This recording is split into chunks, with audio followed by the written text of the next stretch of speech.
first of all, I want to thank everybody who's been tuning in to Tales from the Jails. And listen, we need everybody to do something for us. If you really like what you see on Tales from the Jails, you're really interested in what you see on Tales from the Jails, we need you to go to YouTube at Tales from the Jails and become a member. Subscribe as well, but also become a member. That way you can get updated on all the new content as we continue to bring you these amazing episodes. So we want everyone to go to YouTube at Tales from the Jails and become a member. As y'all heard it, go to YouTube at Tales from the Jails and become a member. We got an array of content that's coming out that you will be thoroughly entertained by. As you can see by the content that's previously been released, you're entertained by. It's only gonna get better. I'm telling you, there is only up to go. And we wanna thank y'all for rocking with us, man, and listening to the awareness that we're bringing about prison life. So go to where again, bro? Go to YouTube at Tales from the Jails and become a member. YouTube at Tales from the Jails, and please become a member. I want to welcome everybody to another episode of Tales from the Jails. We are here live in Power Rooms USA. TNS Media Group is the team and the family. I'm here with my partner, as you know, Mr. Brahim Jackson, aka always in his phone, always, cheering on the Eagles. But we got a special guest today, man. A special guest who's here, none other than my man, Ralo. Ralo is here. I want to welcome him to the stage.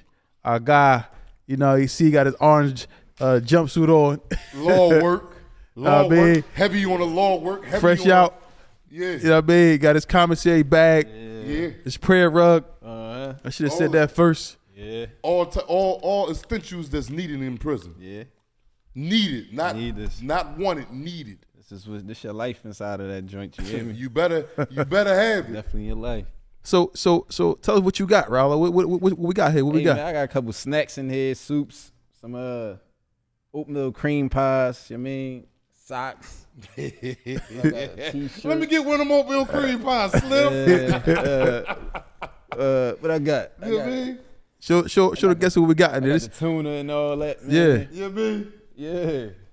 Tell them, Ralo, man. Tell the people who you is, man. For the ones that don't know who you is, man. Hey, man, my name Ralo, man. Hollow man. Yeah. I'm back Nabber Street, man. North, man. Mm-hmm. You know what I mean? Mm-hmm. Yeah. See, he said he got socks and everything, and then he loaded. Got his all that, man. Got his Quran. Got the Musaf. The Musaf. My bad. The Musaf. Got the Musaf in there. And this is not no prop, y'all. This is real stuff that we have in prison. The same color bag and everything. Everything that you see this man in the tire. Feel me? Say cream. Let me get one. Y'all know, if you know, you know. Cream pies will get you through a lot of nights. Inside that bin. We got what's in the other bag? What's in there? This other bag, man, it's all law work right here, man. Talk about it. You ain't gonna have all that if you told on somebody. I was booked 14 years, you hear me?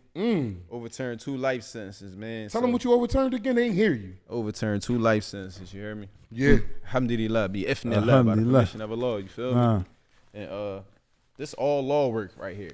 Wow. I mean, avoid this, youngins. Real rap, avoid this, man.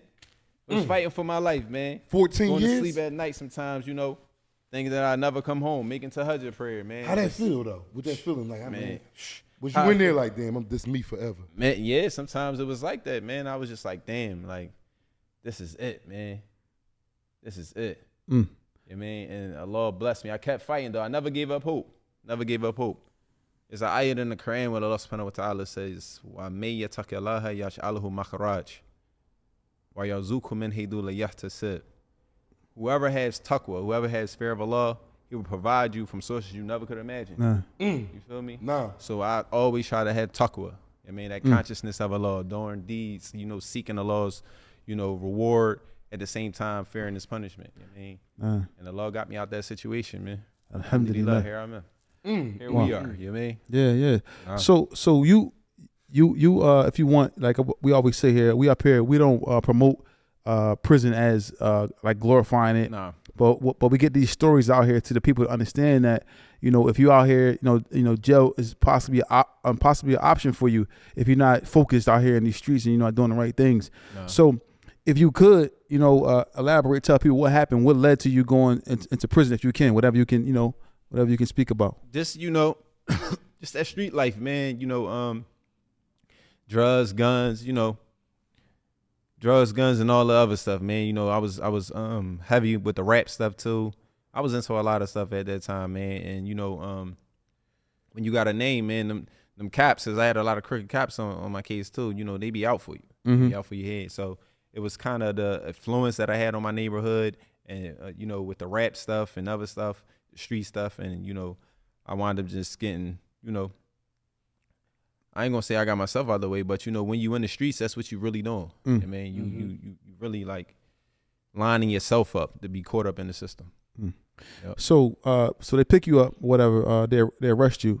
Where was you exactly when they picked you up? Was you already in jail, or how that? No, I was on the streets when they got me, man. I was at one of my little chicks' crib, man, and the cops wound up getting the scoop that I was over there, and they ran to her crib, knocked down the doors and all that. You know what I mean? Oh, so you already knew they was looking for you already. You knew they was on you.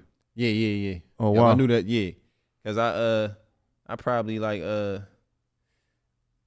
got locked up probably like 4 days. Like the cops was down the way crazy or whatever, but it was probably like a couple days right after that. Like I got booked.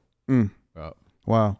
So for people that don't know, people that don't know, ban on a run or ban, running from the law. Yeah. When they looking for you, that's a stressful situation. Real stressful, man. You think so? You think it's harder than living free? Hell yeah, that don't.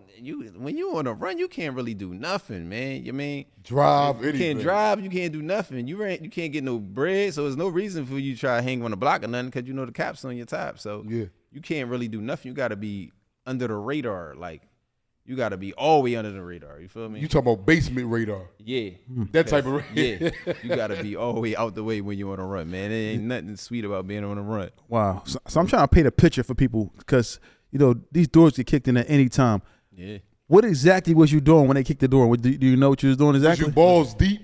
Was you asleep? Yeah, because you was with the old lady at the time. Yeah, I was with my little shorty at that time. We was in the bed. We was in the bed, yep.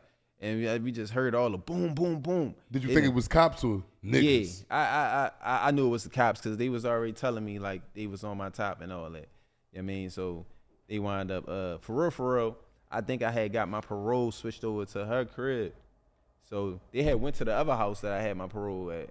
And then they wind up coming over that joint and all that. They had got the scoop I was over there too. So they wind up running in that joint.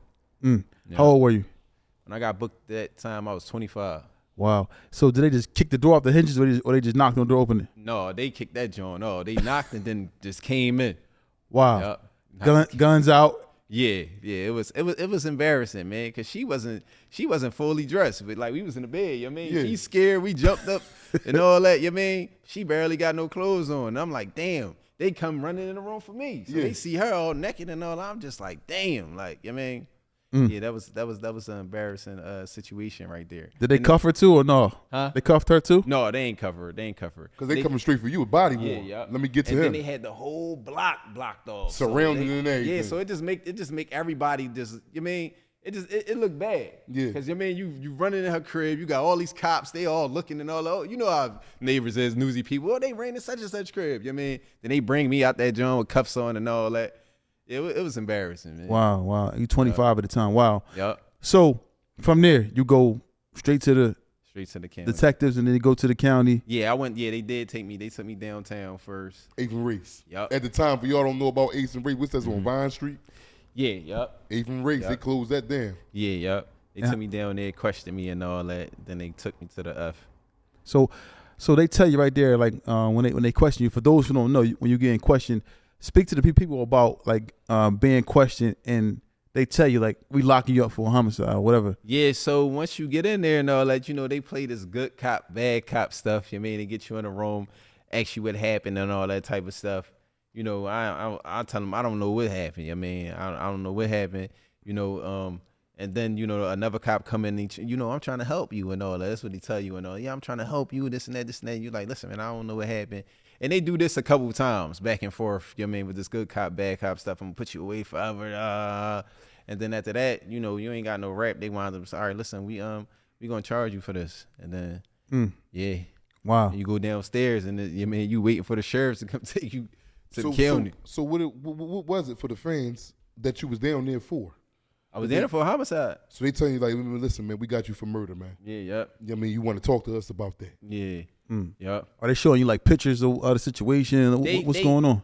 They show you a little bit. Because a lot of people, man, they be like, what it's called? They be dry snitching. A lot of people be dry snitching. So they'll get a lot of people down there, and people will be saying stuff to the cops, but just be on a type time like, I don't want my name on nothing and all that. Yeah. So you know, and nobody know your case more than you do. So, you know, you will start hearing the cops say certain stuff, and you be like, somebody had to tell them that. Like, it's no way that they would have knew that information or whatever. You feel me?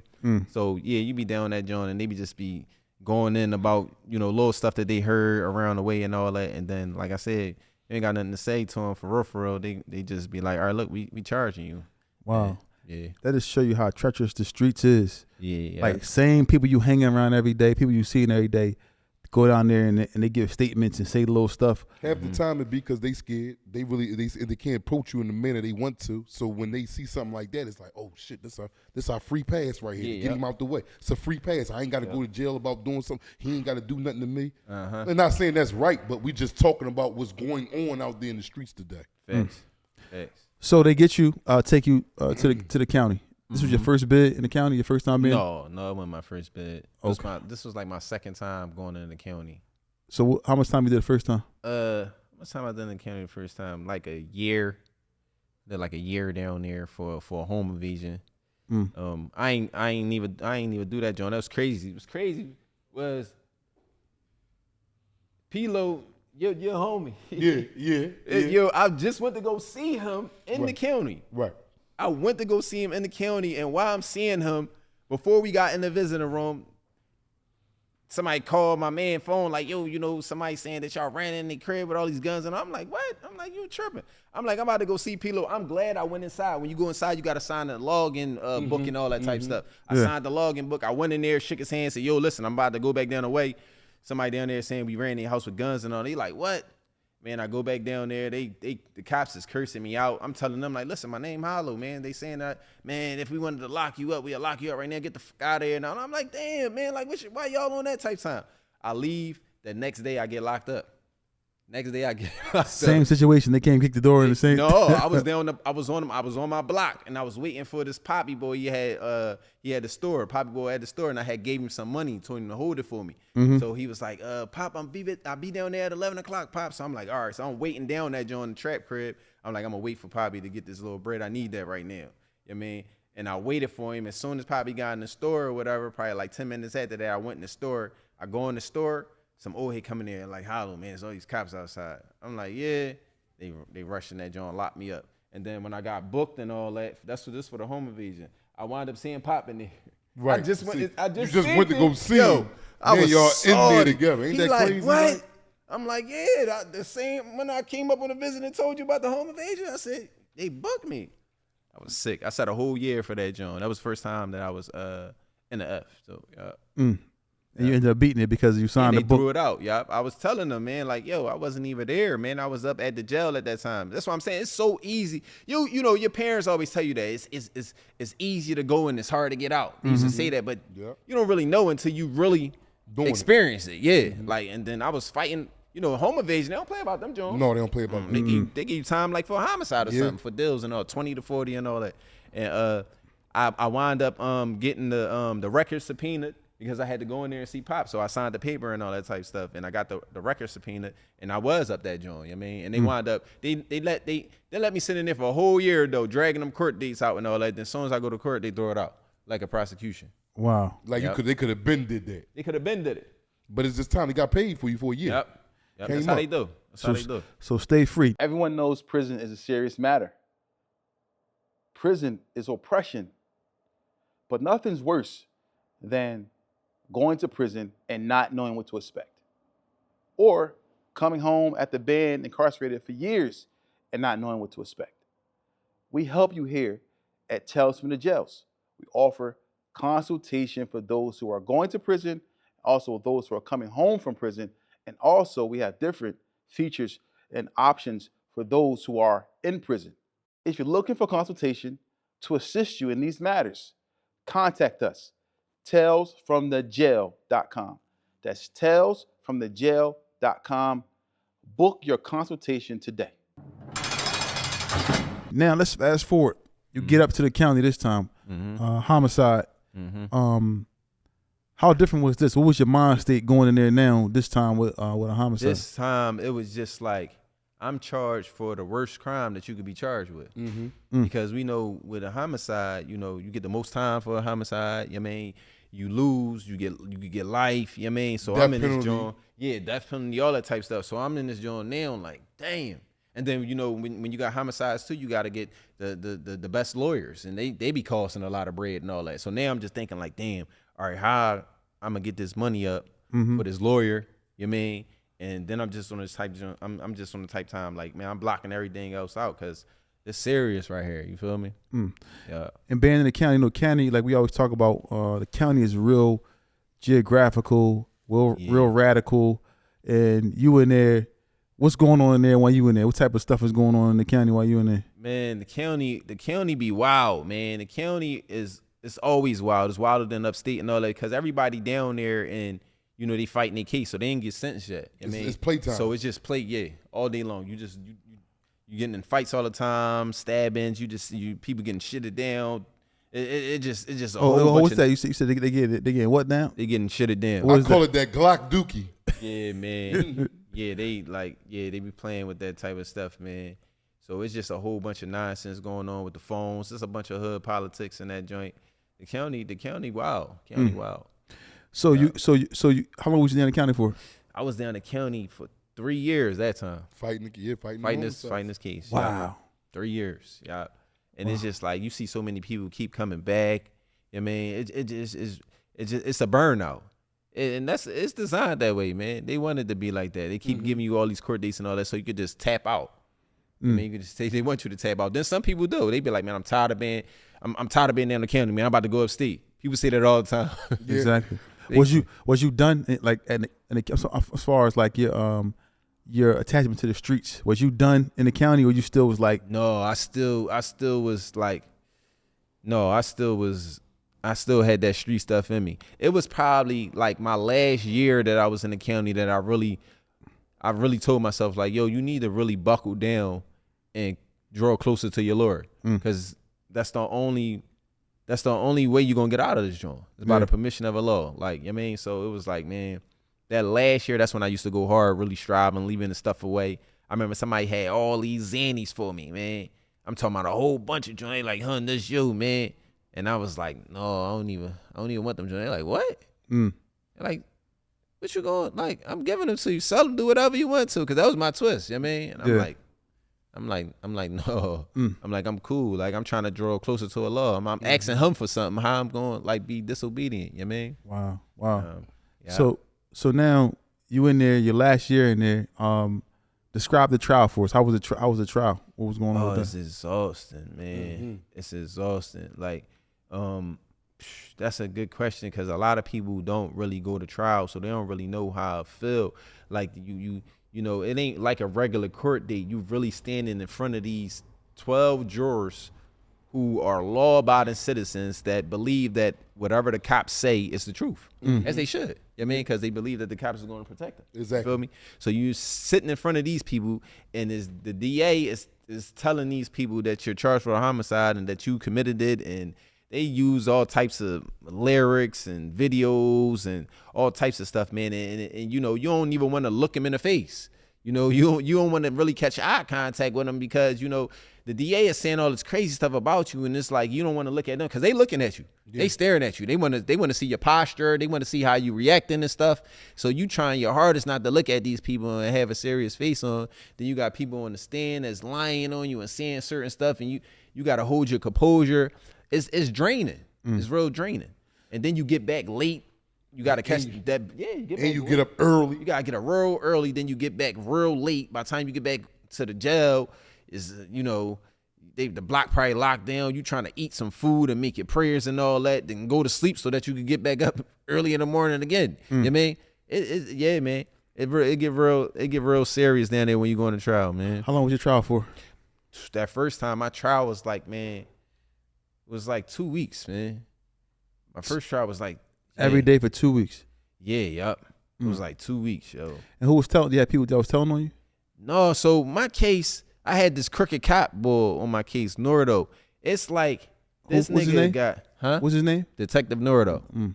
This nigga, man, like he got 25, well, yeah, like 25 to 49 years, something like that, 24 and a half to 49 years. But this boy was a creep, man. And he was doing so much like weird stuff, like falsifying evidence and, you know, coercing people, threatening people.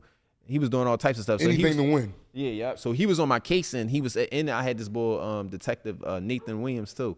They was on my case, and he was actually like falsifying evidence and stuff like that. They was making the statements line up the same way. It was just all lies. Like I was reading my statements, and I was just like, this is bull crap. Like who said this? Like I wish I give somebody some money just to know like who came up with this whole plot of what's supposed to have happened that got me locked up. You feel me? Mm-hmm. And at trial, the people who they said had statements against me came to court and said like, I never said that, man. And you knew it. Like I knew it. Like this is a whole lie. But you know, like I said, like it don't matter what they say, because once they get your Hancock on that paper and all that down that John, they reading this. So the DA is reading this off to these law-abiding citizen juries, and they're going to believe whatever the DA and the cops say. So you get the cops to come up there. They, even though they say they ain't say it, you get the cop to come up there and be like, yeah, I took the statements from everything that was in the statements was true. They told me that. So the jury gonna believe the cops. And that's what the DA tell them too. Don't believe their statements. They're trying to switch it up. Believe what the cops say. The cop was in with the this wrong. law-abiding citizen like y'all is saying that Yep. protect y'all. Yep. And it's only right. Shit, if I'm a Yeah, it makes sense. if I'm a juror and I ain't never the cop telling the truth. Yeah, this is who protect me and my family. Protect me and my family. Like I'm not in the streets. I don't get in the streets. And they saying that he said that. Yeah, I'm believing what exactly. the cops said. Yep. Yeah, man. Yeah. Ask you a question. What was the time that you was like looking at the jurors and everything that's going on in the courtroom for them 2 weeks? What was the time that you thought that it was like, dang, I'm done, and you were scared, like maybe like had some type of fear? No, I never thought like that when I was in that joint. Like I'm done, I'm cooked, or nothing like that. Cause I knew the case was like built on all falsehood. You know what I mean? Mm-hmm. So I never was like, no, I'm done. Matter of fact, at my first trial, somebody got up there and said that he the one that committed the crime. So I was like, whoa, well, I'm going, yeah. So I was like, yo, I'm going home. Yeah, that's over. This should be done right here. Man, that motherfucking DA got up there when it was his time to question him. That DA got up there and said, no, you're trying to say that you killed somebody for Ralo. You're like, I ain't saying that. Yo, that joint was crazy, man. Made him even switch up his words. Yeah. DAs is good, man. Yeah. He like, no, he said, what the boy say? The boy was like, if I was scared of him, I'd just say he did it and he'll get life. That's what he telling the DA boy. Yeah. DA boy, like, I'm not trying to hear nothing you saying. You're trying to cover up for him and all that. So this guy actually he made a statement though, but he did make a statement. Yeah, it was a statement that he had where he said that he's supposed to see me do it and not supposed to give him the pistol and all that type of stuff. But I said it was all a lie. Then he come and say, no, I lied. He said, I'm the one who did it. Cause he the one that got caught with the pistol. He's like, no, I'm the one who did it. I was like, I said, I'm out of this joint. And they switched it up. Damn. They said that he was a liar. They used a video that I was in with Beanie Siegel and all this crazy stuff. They used music off of one of my mixtapes. And I'm just like, damn. And he rapped it. The DA rapped it. He like a 50-year-old white guy. You know what I mean? Rapping my lyrics verbatim to the jury members. Do you know what it was? What lyric it was? Yeah, he knew the song. What was it? The song was called Take It How You Wanna. He rapped the whole song. The whole song with the hook too? Wallahi. He rapped the whole song to the juror. He sat in there and he said, and then you know what he said after he did it? He said, these are not my lyrics, they're his. Pointing at me. When he said that, I still ain't feel like I still ain't lose hope, but it was just like, damn. Like, yo, this motherfucker just showed out on me. Like in front of all these white people and all that. Cause now they looking at me crazy. Like, and I was talking some stuff in that song too. And I'm just like, I'm like, damn, this boy, he had to like practice the song of like in Man, the like, mirror. every day or something. Every like, day, how he studied I'm, it. Man, I'm trying to tell you, my mom is up here. She'll tell y'all, man. He rapped the song verbatim, the whole song to the jury members. Wow. I ain't never seen nothing like that before. So what did you? So hold on. Was it with a beat or no beat? It just was like he just acapella. No, it was the song with the beat and all that. Yeah, it was the song. Yup, they Wow. played it. They played it in court. They A played that 50-year-old white man. white man. He was on beat. He had everything down. Like, Right, yeah, rapping the lyrics. He was like, they're not my lyrics, they're his. And then I was salty too, man, because it's like, man, you know, them crackers down there, man, they be trying to play you, man. You don't know if they being truthful or not. But then the boy who played it, you know how they be having people in there that play this stuff. Play this exhibit Exactly, one, yeah. such and such. I don't know what the name of them boys, but he was in the courtroom. He gonna tell me that's a nice song, and I'm just looking at him like, yeah, all right. Like, is you really serious, or you just playing like, around, yeah. Like, you mean? But yeah, that joint was wild, man. That wow. first trial. So let me ask you a question. You ain't know he was gonna start rapping a song. You ain't know. So No. what happened? What was going through your mind when the beat came on? Like, hold on, like, what Like, you about to do? I ain't gonna lie. When he played the song, right? And that's another reason why I got back in too, because they were saying that they weren't supposed to do that. I mean, it was a song. They was like, you weren't supposed to do that. But when they started playing the song and stuff like that, I was like, yo, like, I know they not about to let this man play this song to the jury. You know what I mean? And I was like, yo, no. And they really like let him. My lawyer objected to it and all that. Yeah, because that's how I got to raise it on my appeal. Like, your lawyers got to object to that type of stuff. If your lawyer don't object to it, then you can't really raise that issue on your appeal. Yep. Wow. Yeah. So you spoke about your mom being in the courtroom, and how was that? Like, you know, your mom being there, going through that. It was stressful. It was stressful to her. Even my sister right now, man, at my first trial, she said that she started smoking cigarettes at that first trial, and she still smoke them now. Like, when I go around, I'll be telling her, like, yo, what's up? She talking about something. I couldn't shake it. She talking about something. I've been smoking cigarettes ever since your first trial, and she still been smoking them joints, man. Wow. Yeah, but they was in there, man. When they told me that I got life, man, it was just like all the air just left that room. I ain't hear nobody else except them. They was just like, oh my God, and just like it fall into the ground and all that. I'm looking behind me. I'm like, yo, it's gonna be all right, yo. They fell to the ground and all. I was like, damn, that killed me right there. I was like, What the verdict? yeah, when they got the verdict, and they said that What killed you more, the verdict or when the judge sentenced you? it was more the verdict. So the guilty verdict. Yeah, yup. When they said that I had life without parole, and I think at that time I got they gave me life without parole and 2.5 to 5 years, and they just dropped to the ground. And my baby mom was like, "Oh my God, what is I'm gonna do without him?" And I'm just like, And you heard that in the background. yeah, I heard it all. Let me ask you a Judge question. telling them to be quiet, like, oh, y'all gotta leave. Let me ask you a question. What's going through your mind, or just describe the feeling if you can to the audience when they tell you stand for the verdict? What's like going through your mind when you looking around? Like, Yeah, it's just like you don't know when you standing before the verdict, and I mean, for them to give their decision of whether you gonna make it back out there to the streets or you gonna spend the rest of your life in jail. It's just like It's like no feeling. it's like you just numb. It's like you numb because you numb and you anxious and you numb because it's just like this is about to, this is the moment right here that I've been waiting for through this whole trial, and we about to see what's gonna be the outcome. Like, you know what I mean? wow. So when you standing up and then they tell you like guilty, it was like, damn. And I went through this twice. That's what I'm saying. Like, I went through this twice. My second trial too, same thing.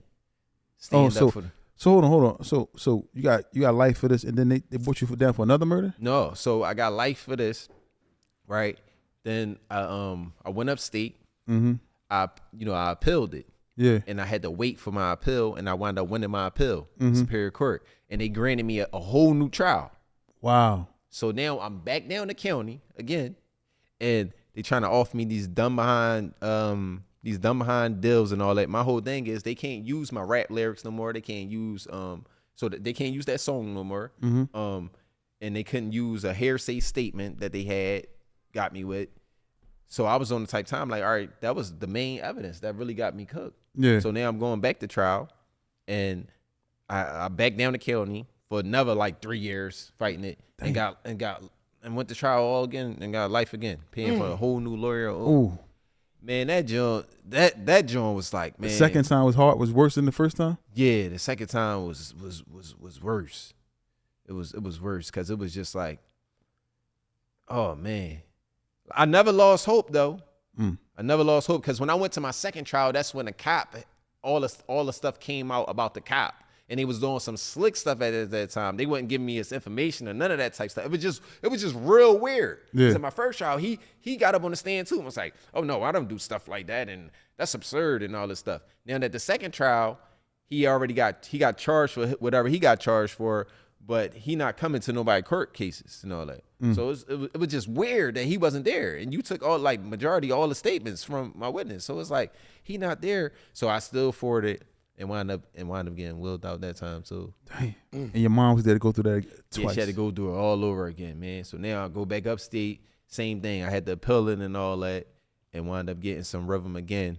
And they gave me they overturned my sentence and sent me back down to the county to see like what they was gonna do. But that second time it hurt bad, man. And like when I got back upstate, like dudes had my news article and all that. Like, so I remember somebody showed me my news article in the yard. We walk in the yard, and he was like, oh, yeah, I got something for you. And I'm like, what you got for me? He showed me the newspaper article that I had got life again, like twice. He was like, yeah, man. I was just like, yeah, like, fuck you come show me that for, though. Like, you know what I mean? And there was a whole bunch of bickering going around. Like, man, that young boy dumb, man. Cause I ain't gonna lie, when dudes get life, they get real miserable. Because a lot of dudes that, like, they never gonna come home. You know what I mean? And so they get real miserable. So when you do get a chance, get some rhythm, they be on the type time, whereas though they got a lot of time in too, they be on the type time like they'd rather just take a deal and go home. So that's what a lot of people was expecting me to do. Yeah. Because there was a whole bunch of rumors that they offered me time served at that time and all that, which they didn't. You know what I mean? So once I wound up getting life again, I went back up the mountains, dude was like, oh, he dumb. This motherfucker had a chance to go home and got willed out again and all that. So I was hearing the nonsense that they were saying. Yeah.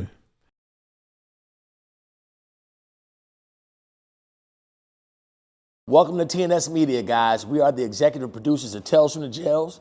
We did TBIC. We did Mud to the Subs. We got a new project for you guys. It's called The Ultimate Hustler. It's a 6-week reality show competition where we're going to be giving away $6,000 in cash and prizes. You heard that right. $6,000 in cash and prizes to the grand winner, The Ultimate Hustler, and invite the one who wins the show to come into our other shows that are going to be in Atlanta, Vegas, Texas, and many more places. If you feel like you're a hustler, if you feel like you want to make some money, because you can make money on the show whether you win it or not, if you feel like you're ready, then give us a call on the number below and come on in and interview and see if you can be on our new reality show, The Ultimate Hustler. We're looking for you. Let me ask you a question, though. I just want to rewind a little bit. You get the life sentence, right? The first time. How was that for you going back to, like, your cell in the county? What was going through your mind? Like, how was that first night asleep? So for those who know and those who don't know, right? When you get life, all right, so when you go in there in the court fighting the homicide case, they take your cuffs off and everything like everybody else. You regular, just like everybody else.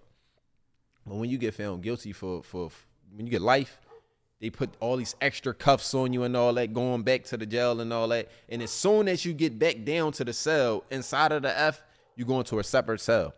You're not going back to your block or none of that. So they're taking you to the hole, straight to the hole. So they got to go get your possessions and all your stuff that was on that other pod or whatever, and they going to bring that down to the hole with you. So then you in the hole by yourself. And you just like, damn. They damn, I got life. But it's not, you know you got it, but it's still not really like sinking in at that time. But you see what's going on. Stuff done changed drastically. You got all these cuffs on you in the hole. They done brought your stuff from whatever pod you was on to the hole, and you like, damn. You like, damn, this really it. Hey, and how long was you in the hole for? He had you in the hole for a couple days till the sheriffs come get you and take you upstate. Yeah. So the sheriffs come get you, right? Mm-hmm. You go. What was your first jail you stopped? The first jail you went to? First job I stopped at was the fort, Gratis Fort. Yeah. How was that for you seeing the fort like for the first time? It was different. You hear so many stories about the fort, but once I got down there, I'm like, damn, this joint really open. It wasn't how it is like in the mountains. You know what I mean?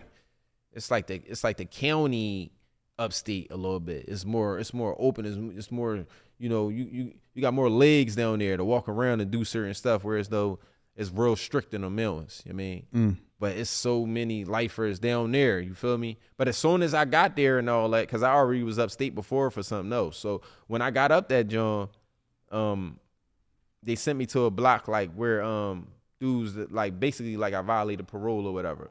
So I was in orange jumpsuit for a little bit, and then they moved me to a regular population block. But as soon as I got down there, I was right to the law library. ASAP. I was at that law library ASAP. Wow. And so your first time seeing that, because everybody always talk about that wall at the fort, your first time getting up there and seeing that like they always talk about like, yo, they you never getting out of there. You can just like feel like you never. That's what it looked like once you like, yeah. That's what it looked like. You'll be looking like, damn, like I'm gonna be on the other side of that joint. You heard so many stories about what be going on down that joint, but I ain't even gonna lie. I don't even be trying to get into none of the jailhouse politics. Like I was playing basketball one time, and like I said, at this point, I'm really like striving and all that. And like it was somebody on my team that was like, I ain't really even want to play ball at this time. I'll be focusing on law library, working out and stuff like that. But I'm like, you know what? Let me just like play ball, pass a little more time. So it was a Muslim brother that was on my team, and I remember that he was like cursing at the ref like bad, and the ref was Muslim too. And I'm like, what are you doing? Like it, like really. So I'm like, you know what? I ain't even playing ball no more. And they're like, no, you quit. I'm like, yeah, I'm quitting, because I just didn't want to be like involved like with nobody for real. Like it's like you gotta really lock in. It's like I got a life sentence. I'm not really trying to be up here like playing on y'all teams and at the poker table and all. I'm not really trying to get caught up in jail politics. Like I just like just want to be to yeah, yourself. I'm trying to get back. Yeah. So you went to the fort. Then what was your next stop? What was your home jail? SCI Dallas. Yeah. How was that? What's the difference between Dallas and the fort? Dallas was a little bit more it was a little bit more stricter than the fort, but it was still like open up that joint too a little bit. But I remember when I first got to Dallas and got off the bus, I remember the white lady was like, welcome to Pink Palace. I'm like what that mean? Like, you know what I mean? I'm saying to myself, like, what she mean by that? But then when I got in there and I heard all the stories and all that, and seeing the goofy stuff, I'm like, oh, this joint goofy up here. It's a little weird up this joint. So so for those who don't know, why they call it the Pink Palace? They call it Pink Palace because it's like a lot of homosexual activities going on up that joint. Yep. So it's like, Stay out of jail, because Dallas will be one you can land at. Yeah. She said, welcome to Pink Palace. Yeah. Well, love you. That's what she told me when I got off the bus. And this is something that's like just relevant, like you see people, something that's just prevalent where you just see with your eyes, like you just see with your eyes, like you go out in the yard and you see like them boys are like got their own bleachers, like in that movie Life. Yeah, it's something like that. Like they got their own bleachers. You'll go out there, and you be like, damn, like yo, this joint goofy. And these is men, like strong men, looking like acting like women. Yeah. Wow. Yeah, it's weird, man. You be laying in it. I done seen some weird stuff up that joint, man. Like, I seen some weird stuff up that joint. Yeah, what's the most craziest thing you've seen up there? What was something that you saw like you was like, whoa? One time I was in a child hall, like it's early in the morning, breakfast joint, man. And I remember it was cold. It was real cold that morning. I think I missed commissary or something, man. Something like that. Because I usually, like, when it's real cold like that, you don't go to breakfast. You just stay in the hut, fix some oatmeal or something like that. You know what I mean? Yeah. Throw one of them Jones in the oatmeal. You know what I mean? Better be super with a scoop of peanut butter. It was real cold this morning, though. So I'm like, you know what? Let me go to this joint. And I forgot who I was walking to the child hall with. But, like, as soon as I got in the child hall, like, and I'm in the line, like, a nigga took somebody else's crutch and just like start hitting him with it. This is early in the morning. I mean, he got him good too. Like he bull leaking. And then he chasing him, he stabbing him and all. I'm like, what the fuck? Like Like, it made me mad because it was early in the morning. It's all cold. They made everybody who was, like, still walking to the chow hall, they made them stay out in the cold. So them niggas out there freezing. Because they gotta secure all areas. They got to until secure get the all areas. incident So under they out control. there freezing. We just got in that joint. They, they be extra. They pushing you and all that. I'm like, yo, man. But that joint, like, I'm talking about as soon, you got to be really, like, on point in jail. Because I'm talking about, like, I done seen so many, you know how I go. Like, I'm talking about within a split of a second, something to just go down. You don't know what's going on. Yeah. You just like, you might be going, got some tickets about to go get some ice cream at the joint. And you turn around, somebody stabbing somebody else, or punch somebody, hit somebody with the weight or something. You just never know what be going on. You mean in that joint. You gotta always be on point. 7 days a week, 24. So what did he stab him for? What was that about? Yeah. Oh, I don't know. But that young boy though, that was one of my young boys. Like, I met him in the county. Yeah. Like, little thorough young boy, little Muslim young boy. How much But time he got? He got a lot of time. Yeah. He got like something like 35 to 70 or something like that. Yeah. But he see, that's another thing too. Like, a lot of people be trying to get out of certain jails. So they go ahead and wreck out on you. They don't care. Like, they'll just wreck out on you. They want to leave one Yeah, jail. they want to go leave one jail and another get to another jail. So, you know what I mean? Yeah, The that's fastest way is like if you get busy on a guard, they gotta get you out there the same day. You know what I mean? But in other joints too, like you keep fighting and stabbing people, they like them white people like, man, get this motherfucker out of this joint. Like, you know what I mean? Because he always talk about that knife and that lock and that sock work. Yeah, man. Let me ask they you still a be doing question. Let me ask you a question, Ralo. From your standpoint, I'm quite sure you've been in there for 14 years. You've seen a lot yeah, I of seen work, a some lot stuff. of wreck. Some You stuff. seen that knife work get put on a nigga, and you seen that lock work get put on that nigga. From your standpoint, what's worse to be getting punished with? To you. See, if somebody get you good with the knife, it's over. Yeah. I've seen some niggas get checked out. Yeah. Like, I mean, but and then I seen some little nut behind stabbings where you just it's just like Little little scrapes. pokes. Yeah, little scrapes. You know what I mean, you don't even know. And it be big joints too. The big joints be leaving the little joints. The little holes, But yeah. the little knives be punishing you. Punishing. Feel me? So it depends, because if you get hit with a big joint and just leave a couple marks, that's sweet. But if you get hit with a lock and a sock, man, that like, yo, man, that joint damaged the rest of your life, man. I'm talking about them hickeys don't go away, man. Them joints don't go away, man. Hey, yo. I seen some dudes So what get would you say, punished. Ralo? What you I would say the lock and the sock. I done seen dudes walk around looking like Martin when he was fighting Tommy for Hearns, months, man. probably forever. Yeah, man. Them like They you say, them some hickeys joints- don't some go joints down. They don't go away. It's just a permanent joint forever. Permanent hickey. Yeah, Lock and man. the sock. Yeah, that Yeah. lock and sock different. So you saw that being demonstrated on somebody. Yeah, oh yeah, I seen somebody get hit with a lock and sock before. He always talk about somebody looking at the TV. Him and Beanie Siegel was saying the same. Somebody look at the TV. Oh, we got that type of scenario. People, because you Yeah. don't see it coming. If you get Yeah, caught yup. with that lock, see, I Yeah, would that rather joint you is- stab me, Yeah. especially because half the time dudes don't be wanting to kill you. Yeah. But with that lock, you don't know what type of pressure. And I catch you when you ain't looking, and I get a wham. Yeah, yo, bro, them you'll joints go right out. go out, knock your teeth out, all types that of stuff. Man, that joint is devastating, bro. That knife, at least with that knife, you can go grab him, you can wrestle. That lock, bro, you get that joint, bro, and Yeah. it get on that head, it can hit anywhere. Yup. And this man, my shoulder, boom, a good crack. I Yup. might can't use this with the rest of Yup. the fight. Yep. Man, Yeah. that Yeah, lock, lock boy, and sock. Yeah, that's some nasty work. You get hit with that lock and that sock. I'm trying to tell you. Wow. First of all, I want to thank everybody for tuning in to Tales from the Jail. I have a special announcement to make. We have partnered with the company TNS Licensing and Consulting. For those of you out there who have an associate degree, a bachelor's degree, or a master's degree, and you're looking to work in a field where as though you can make over $100K a year. Yeah, I said it, $100K a year. The business is working in the medical field. If you're really serious and you have these degrees and you want to put them to use, you might have went to school, you have all this debt from going to college and you're now working somewhere where you're not sure, what you want to do in your life, or you're working somewhere in which you didn't go to school, you're working somewhere where you don't want to be. We have something for you where you can make over $100K a year. And it's going to be in a field in which you get to deal with those who have mental disabilities. If you're serious and you want to get on track, get your life in order, pay off your debt, contact us, 267-982-0342. That's 267-982-0342. The number's right here. You see the number right here. Reach out to us. Call today. Yup. So now you said you're at Pink Palace, right? You're at the Pink Palace, and that's where you spent the rest of your state time there? So I was up there until I had won my appeal, and then that's when I wound up going back down to the county, and I lost again, and then they sent me back up there. Wow. So that was your home jail, Yeah, that was the Pink Pink Palace. Yep. Wow. Home jail. Wow. Yeah.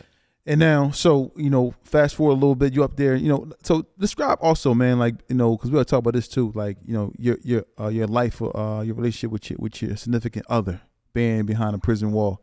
How was that affected being locked up? Yeah, it's difficult. You can't really hold on to them relationships, you mean, for so long. Like it's only a matter of time, you mean, with them situations. So it's like you want it to work. And then another thing too, like sometimes it can work, you mean, but when you got a whole lot of time, like it's like, Especially life. yeah, it's like how like she used to tell me, my baby mom, I was doing my baby mom for a lot of that time when I was booked, and she used to tell me like what you want me to do, like, you mean, like you got a life. And I used to be like, stop saying that shit. I used to be mad when she say that shit. Like, stop saying, but that's the reality. Like, might never come home. So it's like, what you want me to do? After years went by, I like kind of got it. You know what I mean? But it's like, you can't really make nothing work like that when you got no life sentence, man. And we be wanting somebody to be there. We be needing that. We need that. You know what I mean? We need that as men. So a lot of times you will see brothers getting married to sisters that like dudes be bulls on the street, but they might get married to a Oompa Loompa in that joint just because he needs somebody to be around with him to ride his bed out. So that's why I be telling brothers, like, man, if you get married in jail, man, make sure your niyyah is correct, man. Like your intention is correct, because a lot of times their intention they just want somebody to ride that bed out with them. You feel me? Wow. But yeah, it was like, I couldn't really hold on to it. But it's crazy because once I get out though, it's like once I got out, it's like them people who you was dealing with, now they wanna be with you. But it's like you left me during the lowest times in my life. So what you do with that, Ralo? What you do about that? Do you be with him or? No. Like not me personally. It's no. like, no, cause you left me at the, like, you mean, the only thing worse than a life sentence is death. Yeah. Up that joint, they call you the Walking Dead. Yeah. You the Walking Dead. You the Walking Dead up that joint. You got a life sentence. You mean, how many people you saw with life in the that men you saw that had life in there? how many people I saw? Like this conversation, like he got life. Man, that jail, greatest for in like Rockville, I think they had like the most lifers, and we had them juvenile lifers at that time before they was letting them come home. Mm-hmm. So I'm talking about like, man, that jump, like, you be walking around, it's like everybody got life in that motherfucker. You talking to this, oh, hey, yes, I said, yeah, he got life. You talk to somebody, yeah, he got life. Most of the people that be in the Lawberry, they got life. You mean the people who trying to get it right, coming home. Like, you mean, you be like, damn. And a lot of them was juvenile lifers too, man. And then it was a lot of young boys that was coming up there with life. And like, man, I used to be trying to tell them too, like, yo, man, get in that law library, man. Like, get in that law. I ain't never been stupid. Like, I just know, like, you, like, I'm going to put up a fight. You know what I mean? They go right up that joint and just want to get high and play around and all that type stuff. Then you wind up getting time barred. Then you can't even raise your issues. Time barred, man. That means what? Tell them people know. Time barred mean you didn't put your paperwork in a certain amount of time, so you can't even file nothing. So now a case law might have came out pertaining to your case. You can't even file nothing. And then when you try to file something, they're going to say you time barred. You got to fight to get your appeal rights back when you get time barred. It's crazy, but that's how the law go. You got to fight to get your rights back just to file an appeal because you was time barred.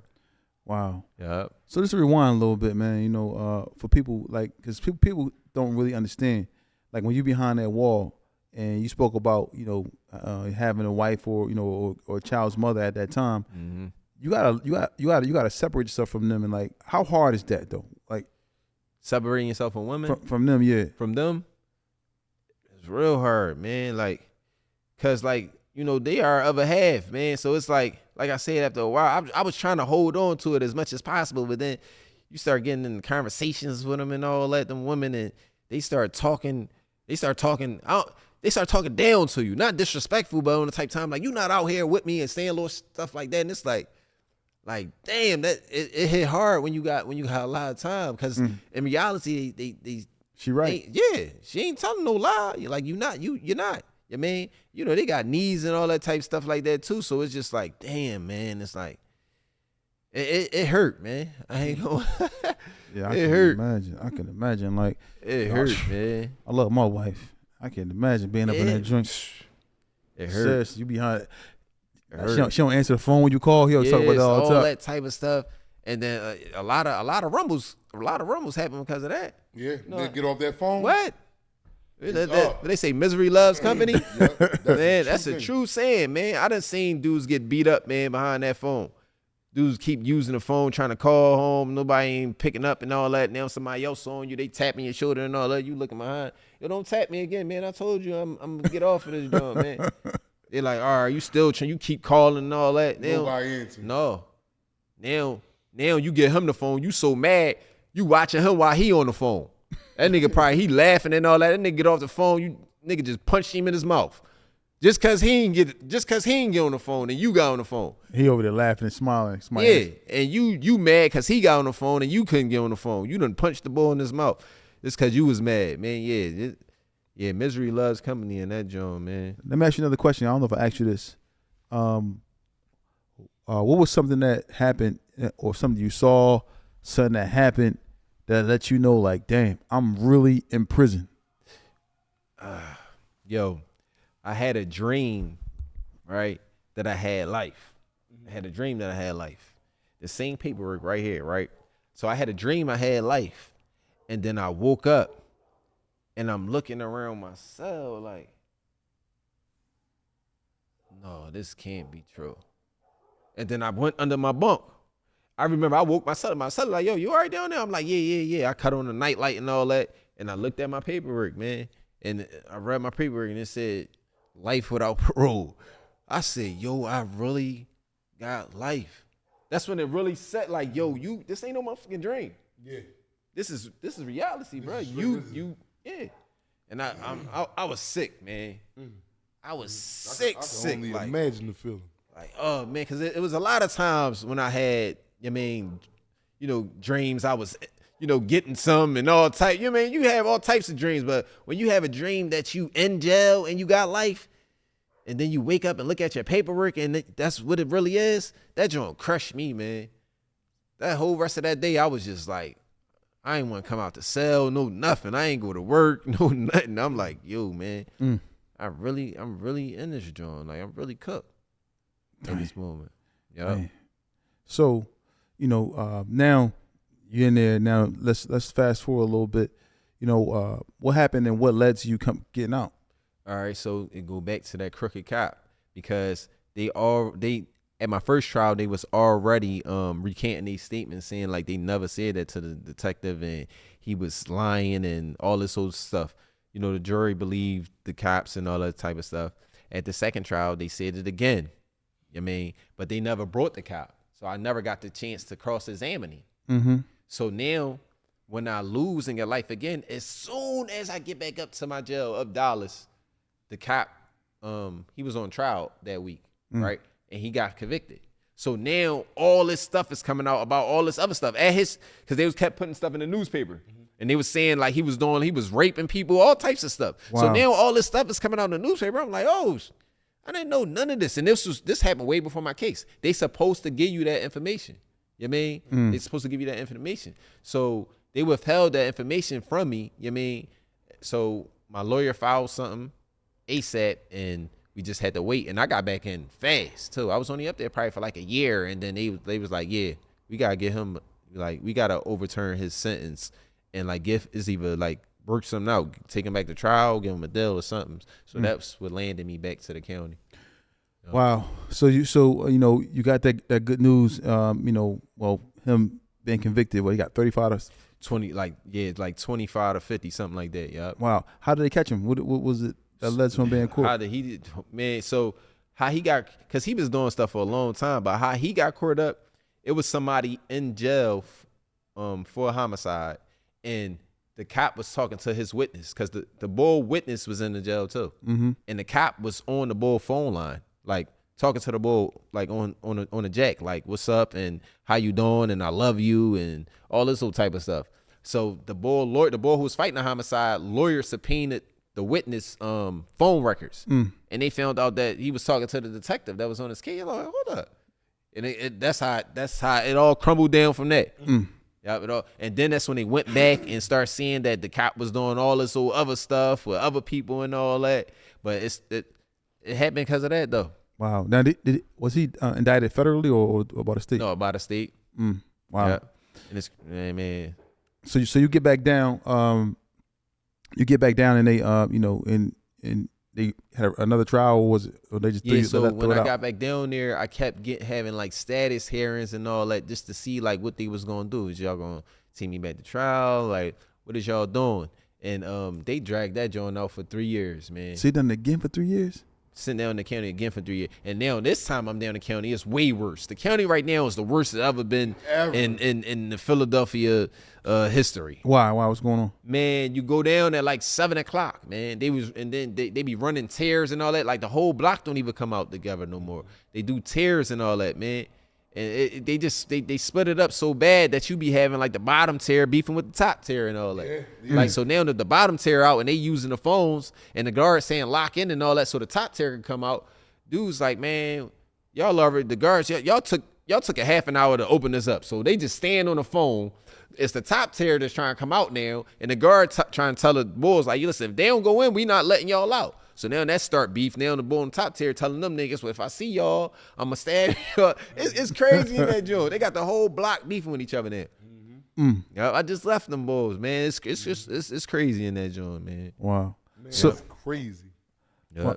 So you're down there for 3 years now. Describe to me what happened and the feeling or describe what happened to you leading to you being out and the feeling that you got when you got released. So once I get back down there, like I said, I'm having all these status hearings and all that.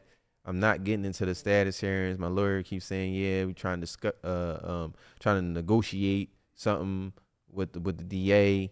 So I'm like, all right. Then they switch my DA. They be doing all those type of games. They switch the DA, so now they pushing it back more time and all that. So I'm down that joint waiting, and I'm in good faith. I'm like, I mean, like I should be out this joint. You know what I mean? They wound up giving me this other DA at the end, and he like, yeah, we offering them like a 20 to 40 or something. I'm like, what? I'm like, I'm with a crooked cop and all this. Like, I know nobody know your case more than you. So I know my case. I've been studying it all this time. I'm like, man, this boy done bumped his head, man. Like, why they got a hard on so much for me, man? Like, it's other dudes that done got out already and all that. Like, why is they doing all this extra stuff with me? So they wind up because I be going to trial. Like, I done lost 2 trials. Like, I be going, right? And I would have went a third time too, because I still had to plead guilty to 10 years probation. You feel me? Mm-hmm.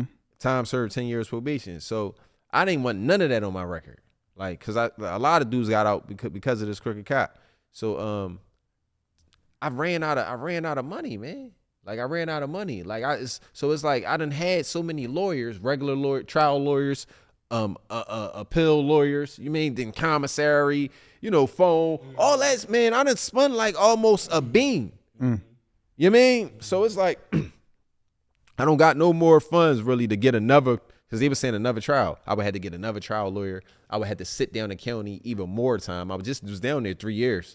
They say you go to trial for a homicide. Now they're giving you another year date. And then you might, when you come up to that year, they probably say, oh no, somebody was in the courtroom before you. We're going to have to give you another 6 month or 8 month. I couldn't do all that. So I was just on the type of time like, man, listen, I had a hearing one time and the judge was saying basically telling the DA, like, is y'all serious? Like, you trying to fight this case in my courtroom with all this nonsense? And that cop just, you know what I mean? So they was like, listen, I'm giving y'all the such and such. Y'all better negotiate something. And so they came up with the it just was supposed to be time served, but then they come back again and was like, no, we gonna tag the 10 years on there. And I'm so stubborn. I'm telling my mom, like, no, I'm not doing no 10 years probation. Like, that's a setup. I don't know. I get out there, I don't know what's up with these cops. I've been going for so long. So the lawyer bring my mom in the back. She crying, Raheem, they said you'll be able to come home tonight. Why you being so stubborn? I'm like, I don't want that. I'm like, I just want to be done off of paperwork and all that. You mean? Mm-hmm. But I just wound up like, all right, man. I'm like, all right. So I took the time serving at 10 years probation. Wow. Yeah. So you come home. What was that feeling of being released? I ain't gonna lie. When I went down after I took the deal and all that type stuff, and I got back to the jail, I'm talking about like they announced it, like they made an announcement and all that. Like it was like they was banging on the doors. They said somebody said that they said something on the radio, like I'm coming home and all that. It was unreal. I'm talking about the whole block is banging. Like it was wild. Everybody coming and giving me handshakes, hugs, and all that. But it still didn't sink into me though. Yeah. Cause even when when my lawyer used to say little stuff, or my mom be like, yeah, I talked to them and I was in the courtroom and they said, you just hold on, you gonna be home and all that. And I just be like, all right. And you're like, why you never happy? Like, why you never hype? Yeah. And I used to be like, I'm not gonna laugh. I mean, I'm not gonna, smile and none of that type of stuff until I'm out of this joint. Like, I done heard this a whole bunch of times. You feel me? Yeah. Walk out that gate. Yeah, let me walk out that gate. So when I got down in that receiving room though, I was like, damn. Like, yo, I'm about to, and they they put you in a they little van and drive you across the street. And I was like, damn. Then all the guards down there shaking my hand and all that, man. They like, man, you deserved it, man. You deserve this, man. This and that, this and that. And I'm like, wow. I'm like, alhamdulillah. I'm about to really tell you. It was like unreal. I'm like, yo, I'm really about to be home. And when they put me in that van and drove me across the street, and my family was all out there, gave me hugs and all that, it was just like, I'm just looking around like, yo, I'm out this joint. Like, alhamdulillah. Oh, man, I was just like, alhamdulillah, man. You will never forget that day. No, I ain't never forget that day. That's like having a baby. Yeah. You would never in your life forget that. No, yo. Yo, I'm going to ask you about. You said you had a son or a daughter. I got 3 sons. So that was your so when you went in, you had 3 sons already before you went in. Yeah. Yep. Wow. Yep. I had 3 sons. Yep. How old are they now? The twins, they 21, and then my youngest son, he about to turn 18. I'm going to ask you. So how did that prison time affect them? Like that relationship with them? Man, I be mobbing with them now. They grown now. It's just like, you're not around, so you missed a lot of molding time with them. Yeah. Right now, it's like they're their own person. Yeah. You know what I mean? So they doing what they doing. There be times when I be trying to get my youngest son to do something. He be like, no, Dad, I'm cool. I be like, what you mean? You cool? Like, let's go. Yeah, I go through that with my son now. He's 19. Like, nah, I'm cool. Yeah, they into themselves now. So it's like, it's like, I told him one time, like, yo, what's up? You trying to go to the aquarium? You're like, the aquarium? No, I'm cool, Dad. I'm like, damn, I'm the joint over Jersey. You're like, no, I'm cool. Because for you, it's like simple stuff now. Like, it's like simple. Yeah. It's like fun. But it's like, no, I missed that time. You know what I mean? Let me ask you a question, Ralo. After going through all that, right? All that fighting for your freedom, and you fought for it, and you came out on top as far as even though, because by you taking the deal, that mean you guilty of this crime. Yeah. So it's over with. You served your time to society. You home now. Do you think jail taught you something? Do you think it taught you a valuable lesson, or it made you more callous than what you was when you went in? No, it definitely, Allah taught me stuff by putting me in that situation. It brought me closer to Him. So, and outside of that though, like, if you don't learn nothing in jail, you're gonna learn some patience. You're gonna learn some patience. Like, I mean, you gotta have patience in that joint because nothing run on your time at all. You always on their time. You feel me?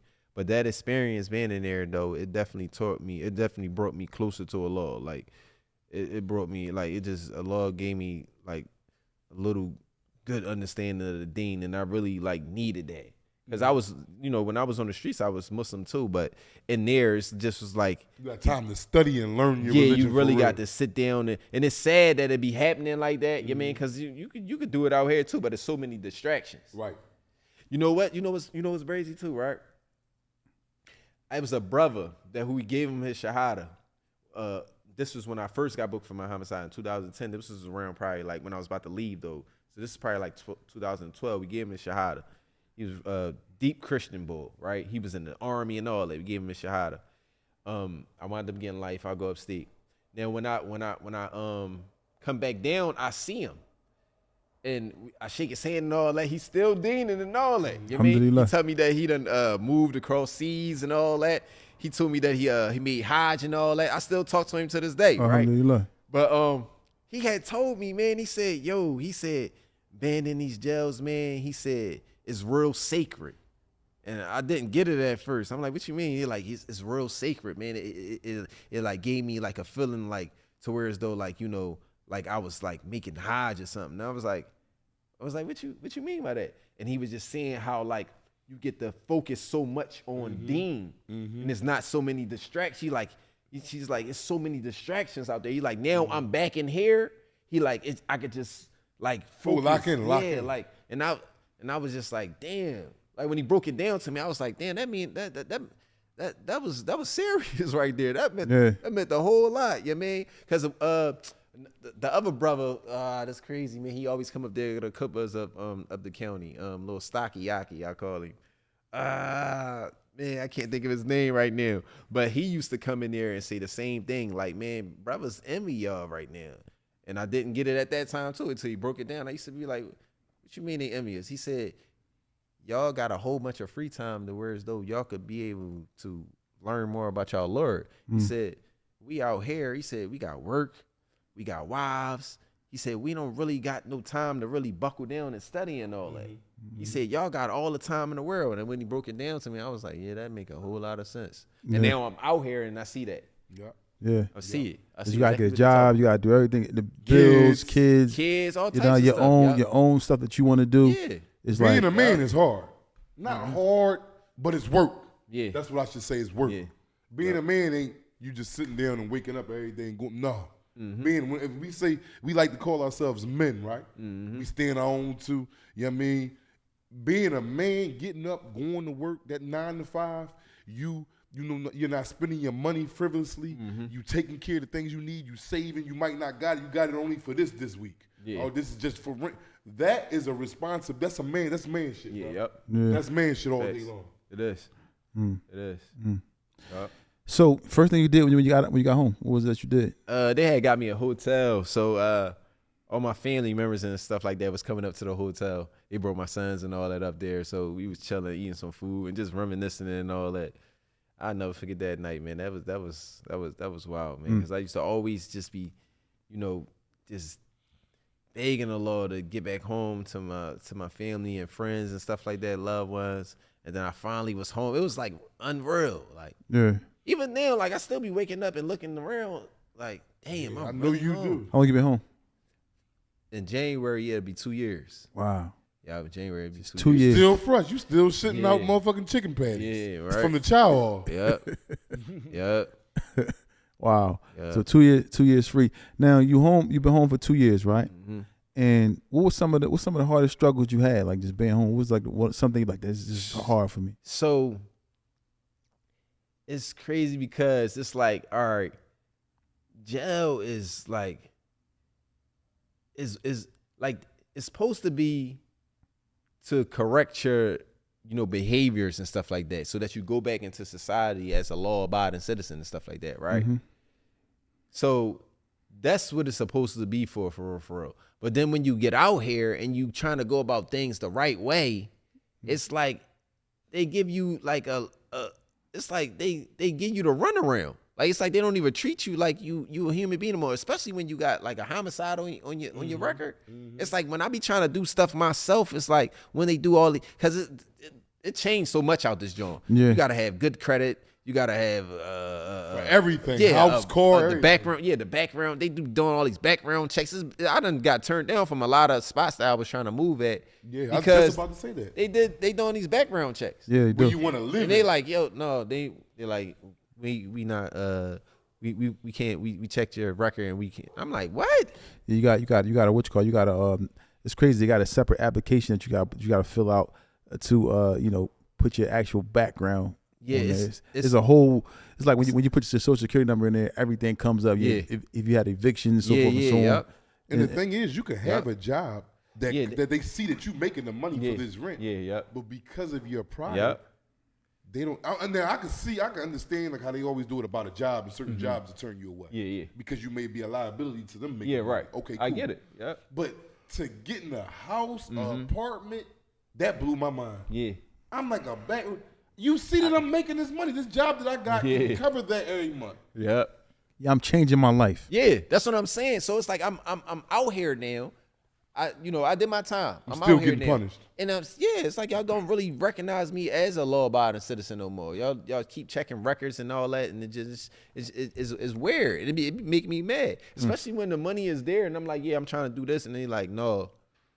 Wow. They're like, no, we not accepting people that have and some of them Jones that say that on there. Yeah. They say it on there. Yep. And I'm like, damn. How's that your was a challenge. How your Umi doing? How your Umi doing? My Omi, that's my baby, man. She chilling, man. Shout out, Omi. Shout out to Omi. And she's rocking with you the whole bit. Yeah. That's one thing, man. I had a lot of good family support behind that wall. Yeah, friends too. Yep. What about your pop? That's my dog. Yeah. Yeah. It was crazy, but we didn't really have we didn't really have a strong relationship like that when I was on the streets. Yeah. But when I got booked, we got real close. I mean, anytime I needed something, he was sending it. I mean, anytime I just needed to be pulled out for a visit or something, like you just be going through it sometimes. Man, you need a visit. Hey, Dad, man, you come up this joint. He'd come right up that joint. And and money towards the lawyer and all that type of stuff. He definitely was there, man. He was real supportive, man. Wow. Yup. That's what's up, man. Yup. So, a question. So, how you mentioned support? How important is that for people that's in prison to have that type of support? That's real important, man. Because it keeps your sanity when you got that family support that's telling you to like hold on, and and they coming to see you, because I ain't gonna lie, man, you don't got no family support and stuff like that. You don't get no visitors and stuff like that. Sometimes you feel like you ain't even a human being no more in that joint. Like, bro, you just feel like you just alive. You seeing people go to commissary, you ain't going. Yeah, you ain't going to It turns you commissary. to a like, monster. It do. It turns you to a cold-blooded animal. Yeah, it make you real cold in the inside, man. Like you You ain't getting no commissary, huh? If you ain't getting no commissary, it make you. Yeah, like everything with like, that. No visits, no visits, no commissary. none of that. Like, you just like I said, you just feel like you don't even exist no more in that joint. So you need that type of support. That's why a lot of people be burning bridges and all that, man. Yeah. And that ain't good, man. At all. Was it people like that's from like your neighborhood that you knew on the streets that you saw in prison? You like, Dad, they doing bad in there. Yeah. Then you'll see people that was really like nobodies around your way, but in jail they somebody. Thrive. They could thrive. Yo, They I used to crazy. what the. It was a Yeah. smokers. I Yeah. see smokers on Yeah. the street, come in jail, Yeah. wait up, rumble you, knock you yeah. out, got the biggest store, and you see them on the street. Can I get two? Can you give me $1 again? Yeah. Stinking it ain't. In there, Bull. Straight bull. Super Bowl. Yep. You come in, big bag for you. Yo, I know you from Runaway. You like Smoker John. Yeah. We just whooped his ass, man. Yeah, no, it be like that. Yup. Dudes Wow. be changing their names and all that. It was somebody from around my way, and they was asking me in that joint, little such and such. I forgot what name they said. It was a while ago, though. And I was like, no. They like, man, this boy, he be getting in the air, man. He this and that. He be stabbing everybody up. And I'm like, I don't know him. They keep saying this name that this new name. I'm like, no, I don't know him. And then when I finally seen him, I'm like, such and such. And they was saying like he be running the phones, he be doing this and that. And I'm like him? I'm like, he don't do none of that. In the Like, streets. yeah, and it was like, wow. But that's how it is in jail, man. Wow. You be saying people who really be bulls and then when they get in that joint, they don't No, like Super turkey. turkey. Niggas beating them up, getting ran down on. I mean, taking their stuff and all that. You be like, damn. Yeah. So you home now, 2 years. You know, which like if you had to choose, you know, 3 things, 3 goals. What are your 3 most important goals now that you're home? And that I'm home. First is to make sure that I'm firm, like on the deen. I ask the Lord that every day. Yeah, me too. Alhamdulillah. I ask the Lord that every day. What's that? It's that one hadith. Ya muqallib al-qulub that bekobi ala dinik. O change of the hearts, keep my heart firm upon your deen. Ask the Lord for that every day. I don't care what I'm doing. Anybody that be around me, they know it. I don't care where I'm at. I'm offering. Like I try to go to the masjid as much as possible. I try to help people out to the best of my ability. Like, I mean, I kind of fell off. I love Quran. I kind of fell off with reading it in the tafsir and stuff like that. But I love deen. I love deen. Like that's my favorite topic of conversation. So that's first. I mean, outside of that,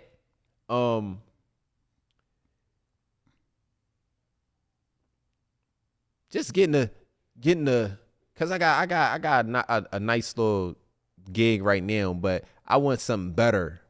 Like I just want something better so that I could just do a little bit more. You feel me? So something like that, and I be begging the law for stuff like that. You know what I mean? That's 2. Another thing, just leading by example. Leading by example. I be trying my best. Like I said, my 2 of my sons is Muslim. You know what I mean? And I be trying my best to tell them little stuff about the deen and all that, and trying to teach them little stuff. Every stuff be going in one ear and out the other, though. Yeah, you gotta be patient with him, man. Yeah, my son 19. I just was talking to him the other day. I pull up on him, and you know, my son, he was, you know, alhamdulillah, by the grace of Allah, he was raised in the masjid. No, alhamdulillah. And he going through his little trials and tribulations, but when I see him, I know what's in it. I know what's in his heart. I know what he was raised on. So I worry about him, but I don't worry about him so much. I just talk to him like, you praying, you make like, and I talk to myself like that because I know what I raised him upon. So I feel like, all right, I feel like, you know what I'm saying, like as long as I know that's in his heart, he gonna be cool. You know what I'm saying? So when I see him struggle, what he got going on, I just be there to catch him so he don't fall too far. But I know exactly what you're saying, man. It'd be like, and then you don't try to push him away too much. You don't want to be the one that's just nagging on him like, yo, man. Like, so I just call him like, yo, what you doing? You all right? What you doing? And I'm about to come get you. He like, I don't want my wife. I'm just, you know, he don't want me coming to get him all the time, but I just sometimes force myself to come pull up on him or whatever. But yeah, man, our kids need that, man. They need the support, man. And start from like, you know, like you say, you wish you had more time to put more. You could have put more into them, but you know, Allah is the best of planners. You here now, so you got opportunity to, you know, like put. But you definitely could have been sitting there with that life. Yeah. You had it. Yeah. We ain't talking about no dream, no what if. You had it. No. Twice. You know what I mean? Niggas would have gave up after the first one, let alone the second one. Come on, man. We gonna talk about it. Yep. And I can't thank Allah enough for that, man. And that's what makes me like want to, you know, continue to strive and be obedient to him. You know what I mean, that's how you show your appreciation through ta'ah, through obedience. You know what I mean, so I mean that's what I be on. But yeah, nah. Yeah, and we always gotta ask this question, man. You don't see yourself going back in there, man, do you? No, not at all. No. Like before I just got this last little gig that I got, I wasn't really in Philly like that. I always just try to just cause I've been going all that time, so I'll be trying to like shake and move. My little brother be like, all right, we going over there. I'll be like, all right, I'm with you. But I just wanted to just stay out of the city and stay away from people that I know that like trigger you. Hang back around old ways. And, you got you know, great. They say you sit around shit too long, you'll smell like. No. And that's real rap, bro. Yeah, you got gray hairs now, man. Yeah, like, I got the gray stopping and all that. Yeah. So I asked you. Go ahead. No, I asked you. So how many siblings you got? I got 4 sisters and 1 little brother. So you the oldest? I'm the oldest out of all of them. Wow. Yeah. So now they got you back. So it's like you like an anchor. Yeah, yeah.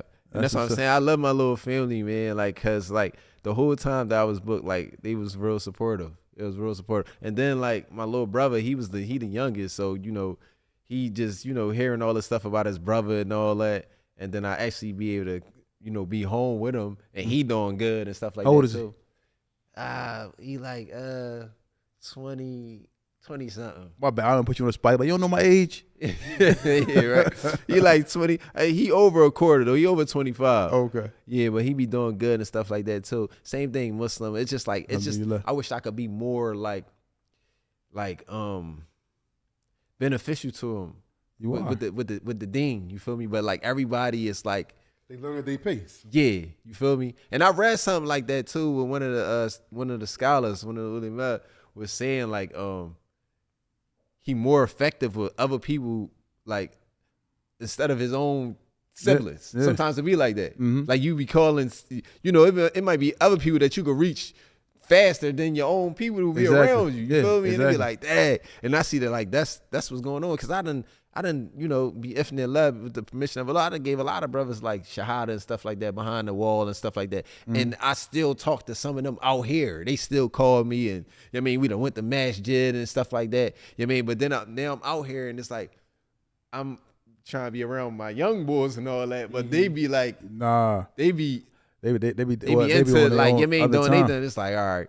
Now, let me ask you a question. He always talk about something. I'm gonna cut you off, but he says relationships in prison, the bonds in prison that are built in prison, are everlasting. Yeah, I seen that show when you're that's a fact. That's I'm a talking fact. about you and me, the dude from New York. And Yeah. bond, lock in with him, Yeah. he be closer to you than your damn brother. Yeah, because you around them all the time. Like y'all y'all do the same stuff all the time. Like you Y'all fighting the oppression together. yeah. Like so you at the worst time in your life when you behind, them walls, the lowest point of your life. And y'all together, striving, y'all eating with each other, y'all working out with each other.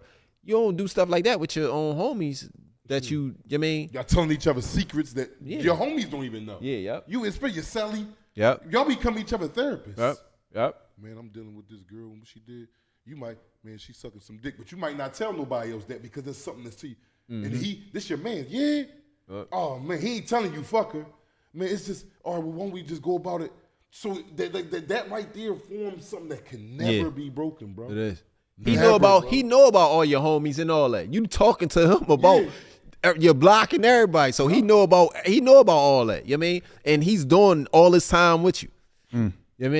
So you might just got off the phone. Like I might have just got off the phone with my homie, and I'm telling him like, yeah, he like, damn, you talk to such and such. He talking to you like he know who he is too. You Exactly. Yeah, because you've been in jail explaining who he is to him. Yeah. Yep. So much that he like, yeah, such and such. Damn. Yo, that's crazy because it happened to me. Like he was locked up with somebody, and now the person he locked up with spent time. Me and that person is cool. Yeah. Off of Yep. the relationship he had with him. So now we cool. Yep. It It's be just like crazy. that. It be like that. Yep. So them bonds that you like can't break. That can't break because you done did all that time with that person. They never did no You slime best stuff believe- to you. You know best what I mean? believe y'all done argue like brothers. Maybe you know how many cellies that we went body to body in there. Yep. Boom, boom, we in there. Mm-hmm. They be like, yeah, nigga, I ain't no punk either. Yep. And they're like, yo, read this letter to me, my girl just wrote. After we just now went through some real wild shit in there. Yeah. But I don't know how to explain it anymore to make it sink home, but it's no bond like that. No, it ain't.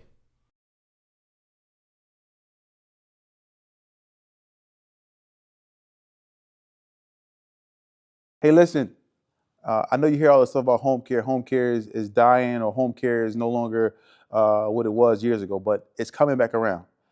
Don't forget, I'm telling you first, contact TNS Licensing and Consulting. Start your home care agencies today. Right now, for just $999, you can start the process to get your home care agency up and running. That's $999. Contact TNS Licensing and Consulting to get you your LLC, your EIN, everything going in home care. Because the MCOs are coming back around. You don't want to miss out. Next year is going to be a big year for home care. Call now, 267-534-5053. That's 267-534-5053. Don't wait. I know you see this commercial. Call now. TNS Licensing and Consulting. They will start the process to get your home care agency off the ground. That's 534-5053 for only $9.99. Get the process started today. TNS Licensing and Consulting, 267-534-5053. TNS Licensing and Consulting. Call now.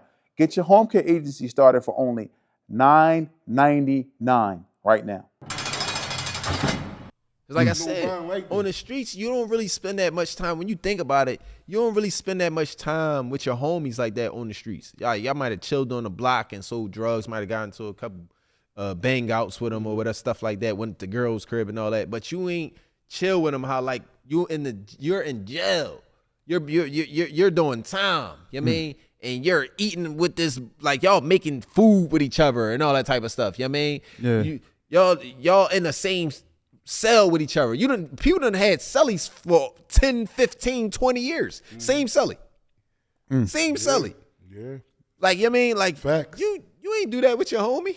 Like, yeah, every day we I know your schedule, you know mine. Yeah. We just every day every day. I know what you doing. You know what I'm doing. You know what I mean? I know when to get out the cell. You know what I mean? When you come back from work, I know your whole schedule. You know what I mean? So it's them type of bonds, man. Like, yeah. Let me ask you a question, Ralo.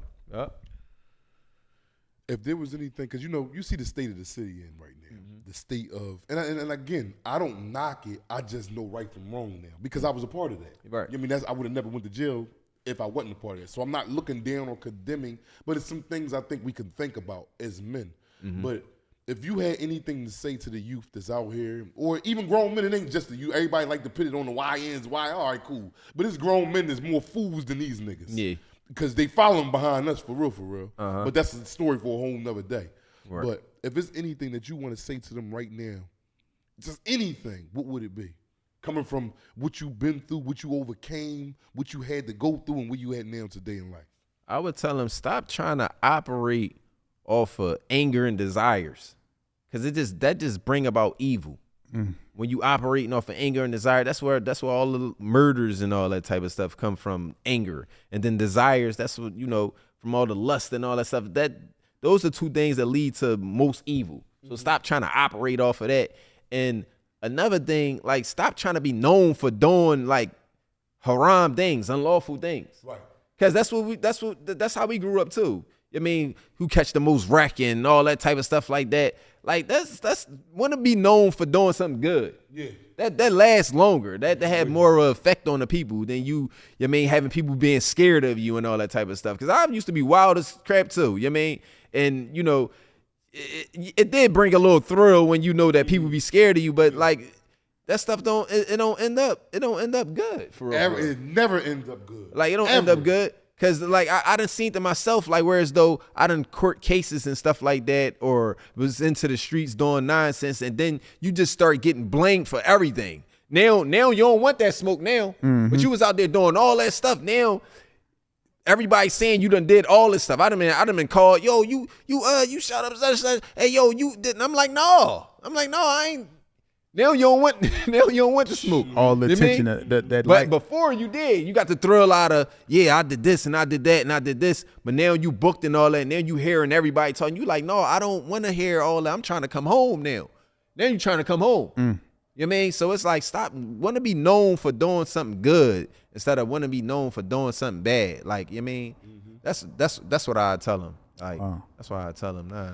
Yeah, that's a hell of a message, man. That's a hell of a message. So where can people find you at? Where can they reach out to you? Where can they, get in contact with you, know what you got going on? So they could check my gram out, man. I know it's, we all be involved in some type of sin. Nobody perfect. So I still be like doing that music stuff, and inshallah that stuff be over soon. Cause it's just the way I be expressing myself. But they could check my gram out, cause I be talking about Dean and stuff like that on that joint sometimes too. Yeah. I be putting up posts and all that, cause I love Dean. You feel me? At the end of the day, I'm Muslim, and that's what it is. I mean, inshallah, die upon that. You feel me? Yeah. And but What's yeah, the gram? you can check What's the my gram? gram. What's the gram? Ralo. Ralo, you heard it right here. Yep. Yeah. So man, listen, we thank you for coming on the show, man. This was I'm kind of glad I got to meet you and and really. I'm definitely glad. I'm tired of pop. Pop been telling me, get my man. Yeah, but we that's my you guy. spoke a few times, man. We just had busy schedules. Yeah. But I will, we would love to get you back up here, man. You know, Alhamdulillah, because we man. do lives and stuff like that, and bring up different topics. Because I'm quite sure there's a lot of you only pecking the surface when it comes to this jail stuff. And again, we're not promoting jail and we're not glorifying. For all the dudes that's out there breaking law, which is cool. I don't tell y'all to, I did it before. I had to learn, and I did learn. But we will tell you, if death don't catch you first, which is a great chance if you're breaking law and committing crime, jail definitely coming to get you. Yeah. And they always got a spot for you in that joint. They Always. stay with beds open. They always got a Even spot if for no you. beds open, what they do, put you right on the floor with two niggas. Yeah. It'd be three. They talk about the jail overcrowded. We can do that. We already got a permit. We could do this. So you got three niggas. You on the floor by the toilet. I'm telling you to move over where I can take a piss real fast. Your head right there where I got my dick pigging in the toilet. Picture that before you rob that fucking store. Picture this, though. This be your life right here. Carrying around these bags, man. That's everything This your possessions, you own. man. I ain't even bring no pictures in there, man, but you might go to the hole one time and the guards just throw all your pictures away. All your memories. That's valuable stuff. That's very valuable. They threw all your pictures away. And then you coming out the hole, you ain't even got your law work, no nothing, man. Just stop embarrassing yourself, man. Don't even take yourself through that experience, man. You out here, Allah allowed you to have life, and things be hard sometimes, man. But just thug it out, man. Have patience and thug it out, man. One last thing. What was the most important advice that you got from a person serving a life sentence in jail, or somebody just in jail in that oppressed situation? I would say the brother Safdar, man. I love him, man. May Allah subhanahu wa ta'ala give him Jannah out for dose, man. He taught me a lot in that joint. And may Allah allow him to get some rhythm to be able to come home, man, because it's a lot of good brothers in there that could bridge the gap, man. It's a big gap out this joint. But he always used to encourage me to learn more about the deen. He always encouraged me, man. And he used to be like, man, it was this saying that he used to always say, give it a chance. Like a lot of brothers don't really even give the deen a chance. They just say they Muslim, but they don't really practice it. He said, give the deen a chance. Actually practice it. Try to be like the Prophet Muhammad sallallahu alaihi wasallam. He try to do the things that the companions did. Give the deen a chance.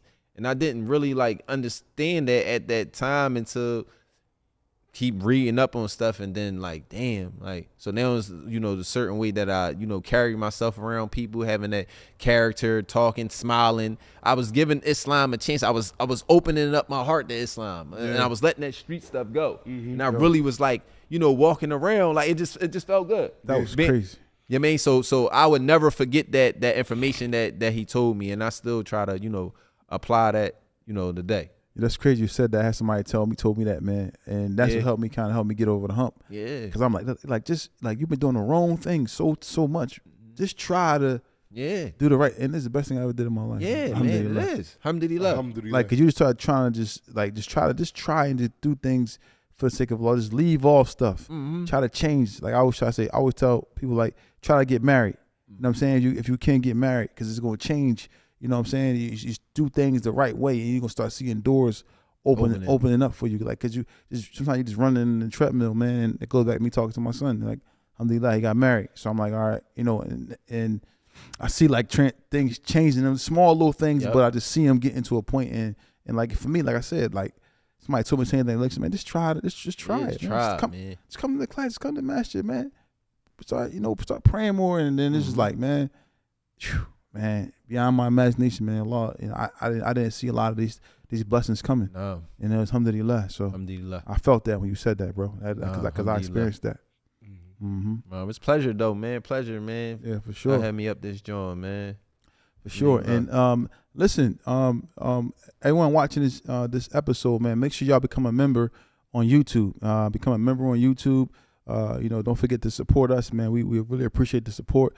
Also follow us on Instagram at Tales from the Jails, and we thank you once again for coming through, man. Anything else you want to say? No, man, stay free, man. That's the motto I kick, man. I'm up here giving you, again, I don't like to say stories because that stories sound like it's something made up. We're up here giving you facts. Yeah. We're bringing people. This man got life twice. I don't know what else I got to bring up here to you. They will shove it down your fucking face. I don't know, man, but I'm gonna keep trying, man. Stay free. Yeah, stay free, stay free. And once again, thank everybody for tuning in, man. Anything else you want to say? No, man. Like I said, I appreciate y'all, man. I appreciate y'all podcast too, talking about these things too, right? Because like It's therapy. even if y'all just reach one person, that's alhamdulillah, right? Behind the wall, I used to be discouraged a little bit. I was working with the imam, the chapel, right? And I used to run little classes and stuff like that. I mean, and to the point where as though when I got back on the block, it was a bunch of young boys over there. So I'd get them together. We go over Tawheed, just little small stuff. And one of the brothers was like, man, you really got a lot of influence over them young boys. But they took to me from the street stuff.